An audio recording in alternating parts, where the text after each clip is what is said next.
I'm back. I got one more to get through tonight. Wasn't Just Mercy amazing? Low key, I got a crush on Michael. Don't tell Floyd. Low key, I got a crush on him. I just think he is so brilliant. And Brian Stevenson, it's just amazing. Have you guys been to that museum yet? Have anyone been there? No. Oh, yeah, exactly. I mean, he is just, and Michael B. Jordan was just so fantastic. So, yes, he was. And he was so sweet, took pictures with my kids. I was very excited about that. All right. So, last event of the evening, very, very exciting. Our partners own are just amazing. Yes, they are. Greenleaf was fantastic. Miss Lynn Whitfield, and they were just wonderful. I went to lunch with Lynn Whitfield, quick story, and we were sitting at lunch, and she came in 45 minutes late, but that's okay. It's Lynn. And she walks in, and then she just takes off her hat and puts it down. It was very, very Betty Davis. I love her. This is very Betty Davis. I love her. So as you guys are still trickling in, we have a little special treat for you before we start this own activation. Has anybody here heard of Uncle Nearest? Oh, you have? I didn't know about this. It's an African-American owned whiskey. I didn't even know this was... Right, exactly. So the CEO and founder, Fawn Weaver, is here, and she's going to say a couple words, and then we're going to start our evening activation. So without further ado, I'd love to introduce Fawn Weaver from Uncle Nearest. Hello. So I love the fact that folks said Tennessee. That y'all knew it was Tennessee. We have had to work hard to make sure people see whiskey coming out of Tennessee, that there is super premium whiskey that comes out of Tennessee. And I just met Michael Dyson, a couple people in the back, and they were asking about this brand. And I said, well, it's fastest growing independent American spirit brand in history, and just happens to be run and owned by a Black woman. So that has not happened ever. And there's a particular actor who I absolutely love and adore, who came to me. He tracked me down. We do not pay celebrities to endorse. If you see celebrities endorsing us on Instagram or anywhere else, that is because they love the brand. Half the time I get tagged in it and I have no idea who these people are. Like, not personally, I know who they are, but they'll tag me in it. And this particular actor, he had his PR people keep calling me until I responded. And when I responded, he literally had me on the phone for, it had to have been a good 2 hours, telling me about how important this story was to him, how important this brand was to him. And he says, I realize that every single time I go to a restaurant or a bar, I'm talking about your brand. I'm telling them the story. And it dawned on me that if you let me invest in your company, I can make money from this. And at the time, I said, I'm not raising any money. I'm good. And he says, well, if I can't put money in your company, can I at least help you to tell the story? And he was that passionate about it. And I said, well, if I do another raise, you will be my first call. And if we ever tell this story in a cinematic way, you will also be my first call. And he was for both. So that's what we're going to watch.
This is a special home.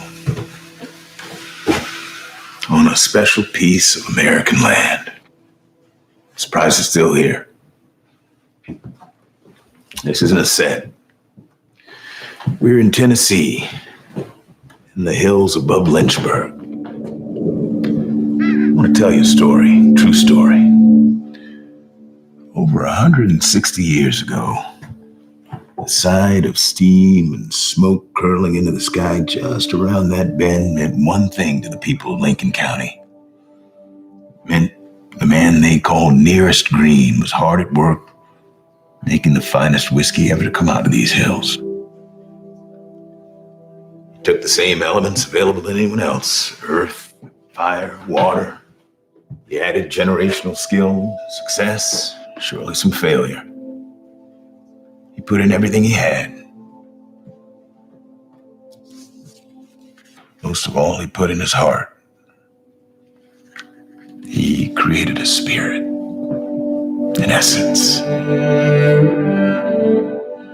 What Nearest Green did here, with its limestone, that clear creek water, those sugar maple trees, he gave birth to Tennessee whiskey.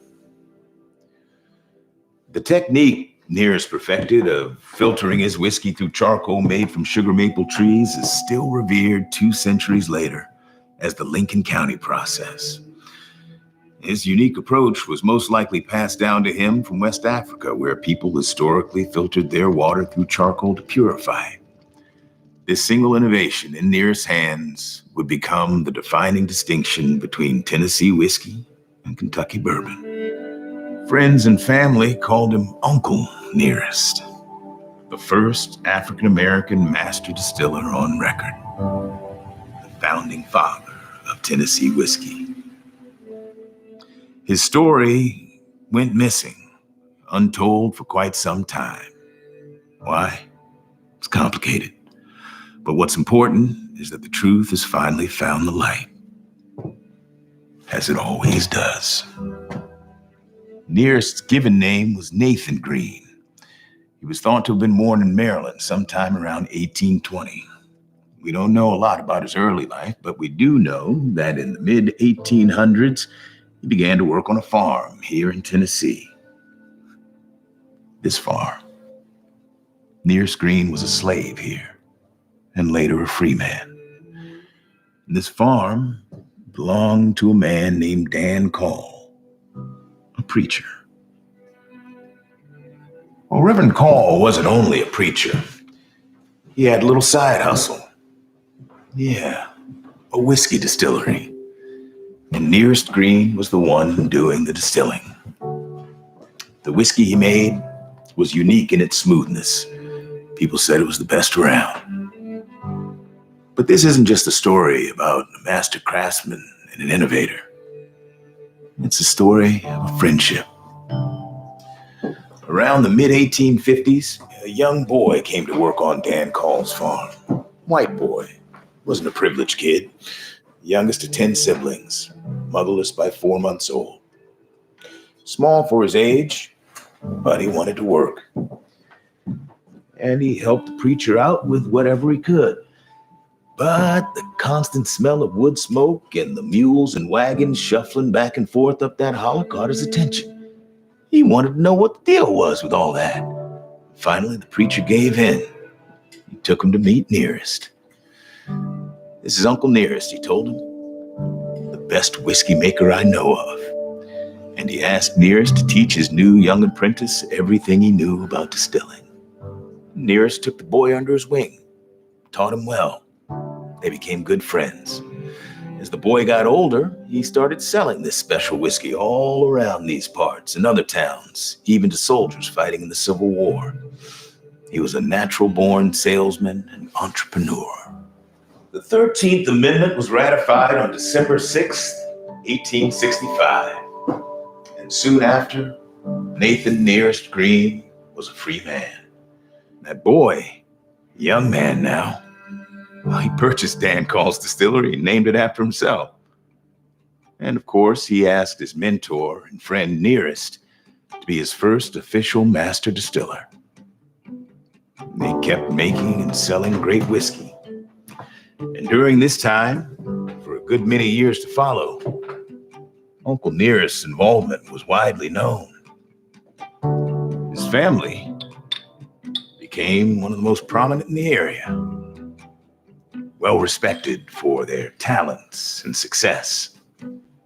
And as his business grew, the young man built a new, bigger distillery on another plot of Lynchburg land. Uncle Nearest decided to retire from the game, but his sons, Eli, George, and Lewis, continued to work for the distillery, as did his grandsons, Charlie and Dot.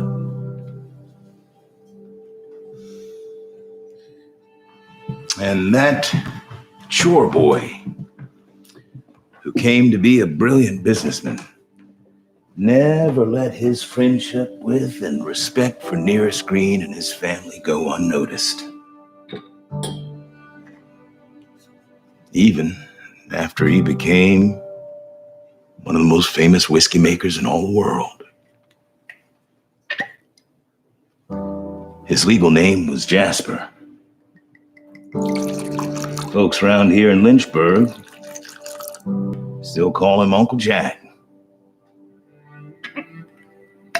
You know him as Jack Daniel. And now you know Nearest Green. This home, this bottle, this foundation honor that man, his legacy, and his future. Because he lives on.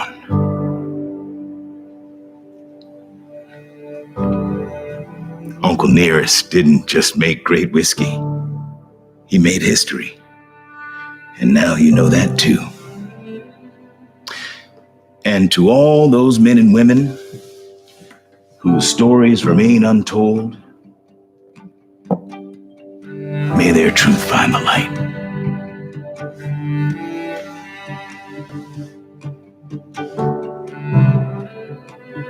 A little taste of history.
Good job. Good job. All right. David Makes Man is the follow-up Oscar-winning film Moonlight from the co-writer Tarell Alvin McCraney. This series is a deeply personal story inspired by events in his own life growing up in the projects of South Florida. The series is also executive produced by Mr. Michael B. Jordan, Oprah Winfrey, and D. Harris Lawrence. So you know it's going to be dynamite. It premieres next Wednesday, August 14th at 10 p.m. Ladies and gentlemen, without further ado, David Makes Man.